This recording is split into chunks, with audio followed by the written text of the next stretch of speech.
Hi, my name's Alex, and today I'm giving my presentation on principles of selling, and I'm going to express to you why selling is important. Selling is important because it really affects the business, any business actually in the world. It can affect many different main points, such as customer retention, customer conversion, and even business growth. So, for this assignment, I interviewed three lovely ladies. They are all sales women of the workforce, and they had a lot to say when I asked them questions about the selling process and what they do specifically for those questions. The first girl that I interviewed was Brandy Angus. So Brandy is a sales consultant at Garber Chevrolet, and she's also the website management manager. So she's in charge of like the internet leads that come in through the dealership. I work with Brandy on a day-to-day basis, so I know her very, very well. I know her sales pitch. I know how she goes about things, and she's very, very consistent in her sales. She's been selling cars for Garber Chevrolet for a little over 2 years now. She never sold cars before then, so this was her first gig. I say she's doing a great job. She's the only sales girl right now, and she's kicking butt at it. So I really, really look up to her in that kind of essence. And she's also ranked pretty highly in the sales team too. So I thought she was a good candidate to interview for this presentation. So, the topics that Brandy covered were why ethics in selling are important, how to handle competitors, understanding buyers, addressing concerns, building customer relationships, and building customer network. So, selling ethics. She had two main facts here that she wanted to state. One was transparency, the other one was honesty. She thinks it's important to be transparent with someone because a lot of, especially car salesmen, get mistaken as manipulators or liars, and that's not what she wants to go about it. She wants to be transparent with the person and let them know that she's being completely upfront about everything with them and isn't trying to manipulate or lie to them whatsoever. And this kind of goes hand in hand with honesty. She just wants to be honest with the customer at all times. She doesn't want to have any hidden fees here or not tell them about the taxes that are needed on the sale of the vehicle. She wants to be honest with them at all times and also transparent with them at all times. So I think that was really good points that Brandy brought up. How to handle competitors. So nobody likes when a customer brings up competitors, but it definitely happens. And so when I asked Brandy how she dealt with competitor suggestions, she said that she likes to bring up Garber Chevrolet's customer satisfaction. They've been actually number one in CSI for 3 years now. So they even have the three trophies for the CSI awards in their dealership showroom. So they really want to show that they're there for their customers' needs. They want the customer to leave satisfied every single time. And so sometimes that puts them apart from another dealership that might not be doing that. You know, a lot bigger of a dealership might not be able to focus on that customer satisfaction as much as selling how many cars they can sell. And so I think that's one thing that Brandy really wanted to suggest is that she always talks about her customer satisfaction, how she'll always be there for her customers no matter what. She'll always be there to answer questions and needs. And I think at the end of the day, the customer will come back thanks to good customer service. For service, body shop, parts, a friend or a family member that needs another vehicle, they'll come back into the dealership for that just because of their customer satisfaction and how they're way better than competitors in that state. Understanding the buyer. So the best way to understand a buyer is just by listening to them. You know, you don't talk that much, let them do the talking. Ask them some questions about their family, their current vehicle, why they want to get into a new vehicle, what they want on their new vehicle, if they're married, what their job is, their income, stuff like that. If you can't remember everything, one thing Brandy does is she takes notes. So she'll take notes about the customer, and that way she can remember everything. She said that she really likes to point out different things that they wanted in their vehicle when she does a walk around on the vehicle. So she's walking around a vehicle showing this customer everything, pointing out the key features that they wanted in that vehicle. And I think that's really important. That really shows the customer that you're listening to them, and that helps you understand the buyer in the long run. So addressing concerns. Allow them to state the concern and let them know that you are listening to what their concern is. If it's price, bring it from a negative to a positive. If it's credit score, don't tell them that they're wrong for having a low credit score. Don't let that ever be the problem. And don't make a problem sound like a problem. Let them know there always is a solution to their concern or problem. And that when you stay upbeat and positive always, and you don't leave a concern unanswered, you can solve that solution a lot easier and just never act like their concern isn't important, because you want them to know that they're important to you, and you want their problem to be solved in the long run. So building customer relationships and networks. So customer relationships are created through good communication.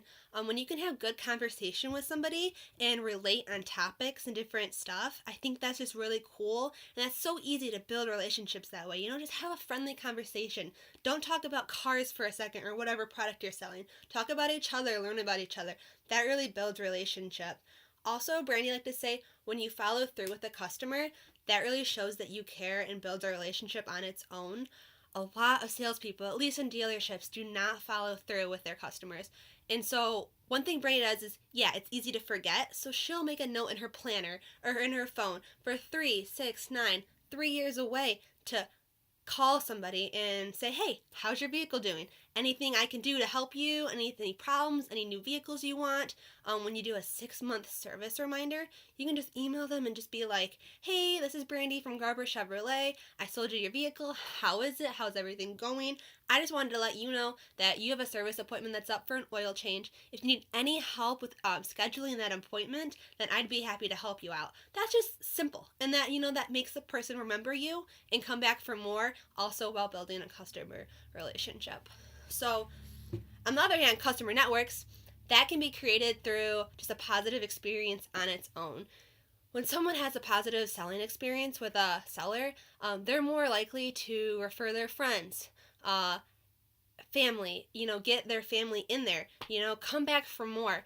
And even when you ask for referrals, now this is something Brandy does, and I never really thought of it like this, but Brandy actually asks for referrals from her customers. And so she said that she thinks that by asking for a referral will be more likely for her to get a referral rather than, even just a positive experience can get a referral, but she likes to ask. And so I thought that was something that was kind of cool. And then get the name and brand out into the community. And so especially a small community like Midland, I think especially when you're a car salesperson, it's easy to brand yourself. And, make yourself, uptalk yourself, and then it comes your brand. And so when people know that you're there selling cars and they've heard good reviews about you and recommendations, they're more likely to come to you. So the second girl that I interviewed was Anna Geneseo, and she is a sales consultant at Global Tan in Midland, Michigan. So Anna's worked there for almost 2 years. She became an assistant manager just recently. She sells tanning packages and tanning lotions to clients. She's very experienced. She tans a lot, so she knows which beds are which, what they do to different skin types. And then she's also used a lot of lotions. She can test try every lotion that comes in through the tanning salon, so she knows how they affect different skin types also. So topics Anna covered was building trust with customers, communicating value to customers, and earning commitment. So building trust with customers. Treating every client that comes in with immediate enthusiasm is how Anna says that she builds trust. She likes to greet every client that comes in through the door right away. She likes to get to know her clients and build conversation with them, which if it's from asking how their day is, or maybe she can build a relationship throughout the days, weeks of them coming into the salon. She can ask about their family, their kids, how this situation at work went the other day. She really likes to talk with her clients, and I think that's really important in building trust. She said when you genuinely want to create trust, it'll translate, and then you'll retain long-term customers in the long run by just being open, honest, and just conversating with your customers. She always says that she likes to treat her clients exactly how she'd like to be treated. I think that's really important also, that a lot of people need to put in perspective that you always wanted to be treated in that situation how you'd want to be treated, So treat people how you want to be treated. I think that was pretty good point that she brought up. Creating value. So for tanning salons, this service can be controversial and contain concern with customers. A lot of people have concern about, oh, well, what does this package do? Or what does this bed do? Will this bed burn my skin? Anna knows that people can be skeptical of their products, and so she She likes to explain to them the process and what it'll do to their skin. She thinks skincare is really important. And so she doesn't want anyone to go into a bed and get burnt just because she suggested something. She wants them to be taken care of at all times. She says that her success to sales would be rather than selling a mid-price selling a mid-price product to someone, she'd rather do that than upsell $20 a month to someone and then have them leave unhappy. She wants someone to be happy, so knowing that their budget and their needs and addressing both of those together, that makes someone happy rather than upcharging someone for no reason. She'd rather just worry about the person's happiness and satisfaction than her own commission sales. So that was pretty cool. She just likes to retain customers through positive experiences, and then that'll help bring profit to the business in the long run. Explaining to customers why one product is better for them than another and being honest about the product will help you create value in yourself and in the products. And I think that's really important too. You know, this goes back hand in hand with trust. You want people to be able to trust you so that you can sell the products and so they can trust the products too. And then they'll come back for more next month and the next month and the next year because they like the business. Establishing commitment. So commitment begins with being open and honest with the client.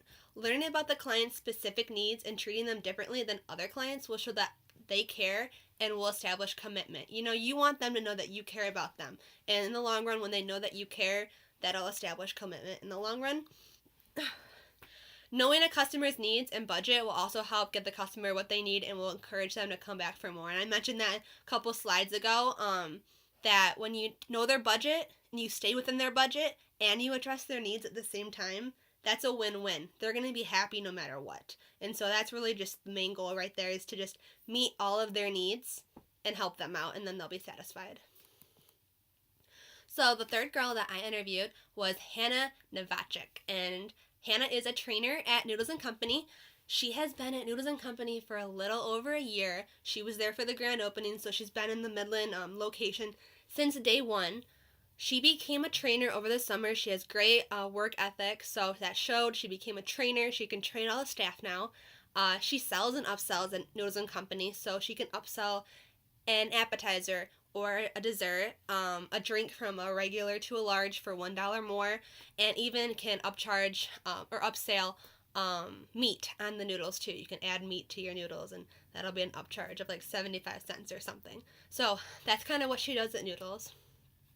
Topics Hannah covered is importance of communication, how to communicate a positive experience, how important self-leadership is, and ways to build teamwork and how it affects the company. So importance of communication. Communication is the main part to a successful selling environment.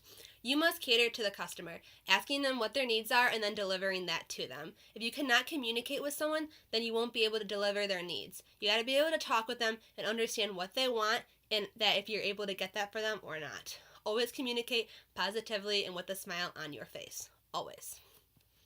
Importance of self-leadership. So self-leadership is important because without someone leading, others can't follow. So then others can become lost if no one's taking charge and leading.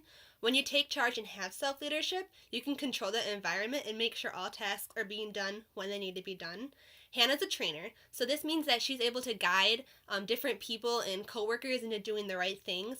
You know, when you're able to train someone yourself and do it properly, it's a lot easier to increase productivity in the restaurant or dealership or whatever. When you know that they're being trained properly, they know what needs to be done when it needs to be done.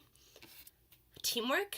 Teamwork is a big thing. And I wanted to ask Hannah about teamwork because she works in an environment where teamwork is really important. Teamwork creates communication. So when you can communicate, you can build teamwork. It kind of goes hand in hand. Having a team that can communicate well will help bring productivity up, which will increase customer satisfaction. Noodles & Company actually does meetings every month, and in most meetings, Hannah said that they do talk about communication and how it's an essence to success. So to build their teamwork, they need to build their communication skills. Everyone is working together to achieve a certain goal, and so I think that really helps teamwork excel, because if you all have the same goal, then you're all gonna work together towards that same goal in teamwork. Teamwork affects a company because if you don't have it, then nothing will get done properly. So if you have teamwork, everything will get done more efficiently when everyone works together. But if you don't have it, then nothing will get done, and your customer satisfactory rate will just go down. Teamwork will increase productivity by getting things done faster and better. So that just helps everyone all together, the business, the customer. It goes hand in hand. That's why teamwork is so important. So that's it on those three girls. They really had a lot to say about selling. They actually incited me on so much that I didn't know about their certain backgrounds and their ways of selling. So I thought that was pretty cool to learn myself about what they do to keep customers happy. I was really, really excited to do this project. I work in a dealership, so I see sales every day. I see the pros, the cons of it, what to do, what not to do, and so this class has really helped me out a lot.